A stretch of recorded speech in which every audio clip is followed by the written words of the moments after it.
8:11's the time, 19 degrees. Frost on the trees out there. And Dr. Smith have just participated in the Wyoming Drivers Olympics. That's when you just kind of go sliding down the road. And how is it out there? It's cold. Okay. It's cold, but it's beautiful. I like the frost on the trees. It looks yeah. really cool. Now, there's a name for that, which I can't use on the radio. I call it now Lady of the Evening Frost.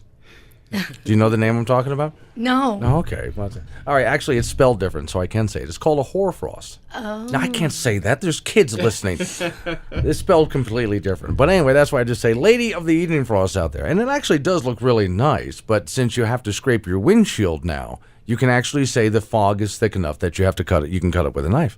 You. Yeah, it currently is. Now, first, let me ask not Dr. Smith, but Dr. Smith a question here.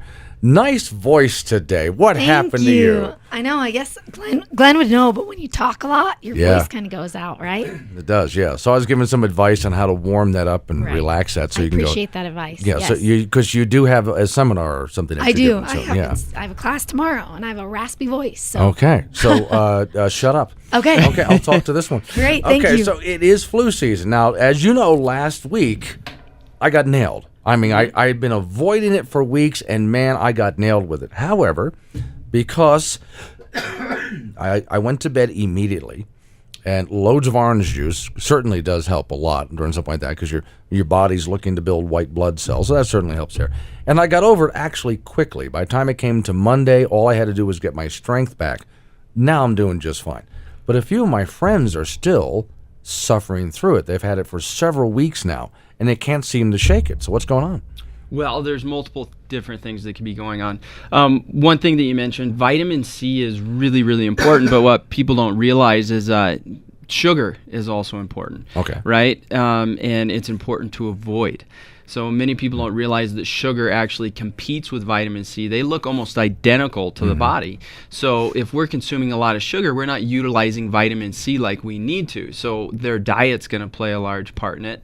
But there's multiple different things that they're doing. You mentioned that you went to bed. You rested right away. Oh, yeah. You know, are they doing the same thing as you did in that regard? Okay. So And there's multiple different There's things. multiple. And some people, I used to do this when I was younger and dumber, is when I felt myself getting sick, I thought, well, I'm just going to push through this because I got too much to do, and so I'm just going to man up and just push through this, which not only is that the worst thing for me, but it's going to keep me sicker longer. Right. But now I'm getting everybody at work sick. I'm getting all my friends and family sick, so it's probably just a good idea to avoid everybody. Well, that brings me to an interesting topic. We talked last time that it's not just the germ, right? We're all exposed to it. We've had multiple people in the clinic this week that are just sicker than dogs, but you got to wonder, how come our staff isn't sick? How come we aren't sick? So it's more than just the germ, it's the environment too, right? We have to have the proper breeding ground or the internal environment for that germ to actually take place.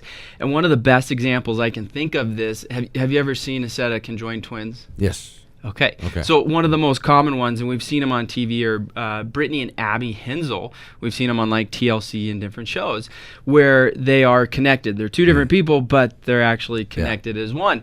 And a group of conjoined twins, or a set of conjoined twins that we've studied extensively, it's been a while, they were born in the 50s, was a two girls named Masha and Dasha. Believe it or not, pretty interesting name. But here's the cool thing. They share a circulatory system, right? So the blood is going through both parts of them, right? So everything they're exposed to, if it gets in their blood, if they were to get bit by a poisonous snake, it's going to both of them. Okay, when we looked at their digestive systems, at the lower intestine, they were actually connected. So anything that they ate, if there was a poison there, it would infect both of them, right? They had 4 kidneys, but 1 bladder, so they shared a urinary system.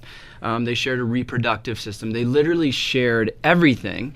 But here's what we noticed about Masha and Dasha. They would get sick separately. Wow. So one would get measles, the other one wouldn't, right? One would get the flu, and the other one wouldn't. And the only thing that was different about the two of them was they had different nervous systems. So they had different brains, and they actually had different spinal cords. So that was the only thing that was different or separate with the conjoined twins. So it leads us to the point that when we look at illness and we look at the function of the immune system, we got to take in consideration the function of the nervous system. There's a reason why new research, they're actually, when we look at the immune system, there's a large study of immunology. We know that the nervous system drives the immune system.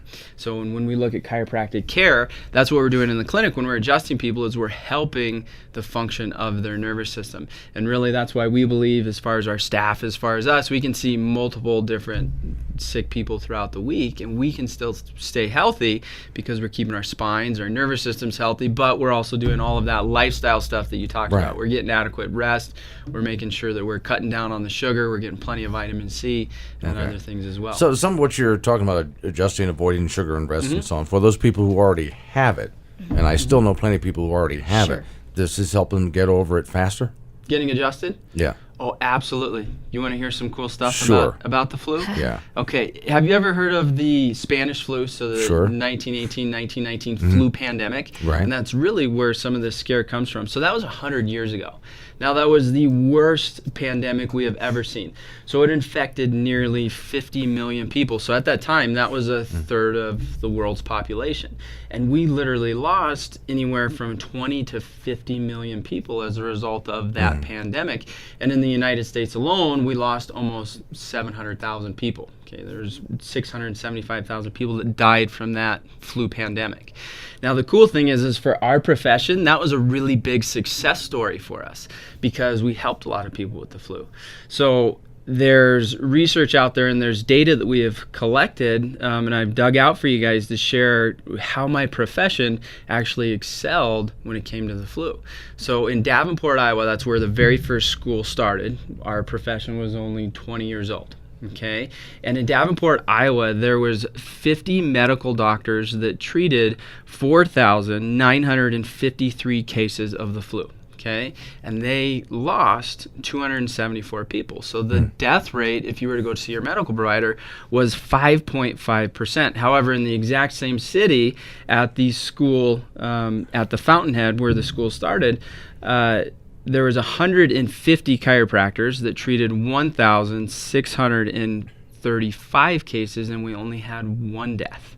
Okay, so that was a 0.06% death rate compared to the medical profession within that city. But if we look at the entire state of Iowa at that time, there was 4,735 patients that were treated by chiropractors, and we had 6 deaths. Okay, so we had a death rate of 1 in 789. However, nationally, we cared for 46,394 patients and had 54 deaths. So the death rate was really 1 in 886.